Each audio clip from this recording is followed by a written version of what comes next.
Оновлення ситуації в Сумах. Там досі Le commandant de l'armée ukrainienne, Oleksandr Syrski, a annoncé que Pokrovski reste l'un des points les plus chauds.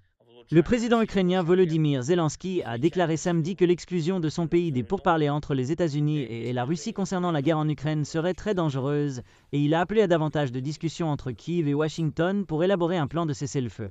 S'exprimant dans une interview exclusive accordée à l'Associated Press, Zelensky a déclaré que la Russie ne souhaite pas s'engager dans des pourparlers de cessez-le-feu ou discuter de toute forme de concession, que le Kremlin interprète comme une perte à un moment où ses troupes ont l'avantage sur le champ de bataille. Il a déclaré que le président américain Donald Trump pourrait amener le président russe Vladimir Poutine à la table des négociations avec la menace de sanctions visant les systèmes énergétiques et bancaires de la Russie, ainsi qu'avec le soutien continu de l'armée ukrainienne. Je pense que ce sont les étapes les plus probables et les plus importantes, a-t-il déclaré lors de l'interview donnée dans la capitale ukrainienne, qui a duré plus d'1 heure. Les remarques de Zelensky ont suivi les commentaires de Trump, qui a déclaré vendredi que des responsables américains et russes parlent déjà de la fin de la guerre.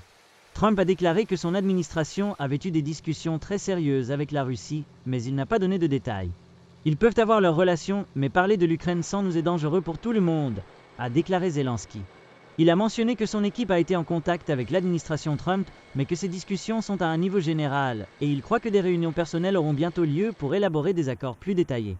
Nous devons travailler davantage là-dessus, a-t-il déclaré, ajoutant que Trump semble être concentré sur les questions intérieures dans les premières semaines suivant son inauguration. La guerre, où les Ukrainiens ont réussi à neutraliser 15 000 soldats russes juste pendant janvier. Syrski a posté une vidéo sur Facebook montrant le travail inflexible de l'armée ukrainienne sur le front, rapporte BuzzPlus. Il a souligné que les opérations défensives des Ukrainiens se poursuivent visant à détruire les forces ennemies ainsi que leurs réserves qu'ils ont amenées en Ukraine. Les Ukrainiens continuent d'infliger des pertes aux envahisseurs. Pokrovsk reste le point le plus chaud. Rien qu'en janvier, nos soldats ont neutralisé plus de 15 000 soldats russes, a déclaré Syrski. Il a également remercié les soldats ukrainiens pour leur dévouement, leur efficacité et leur héroïsme montrés depuis le premier jour de la guerre.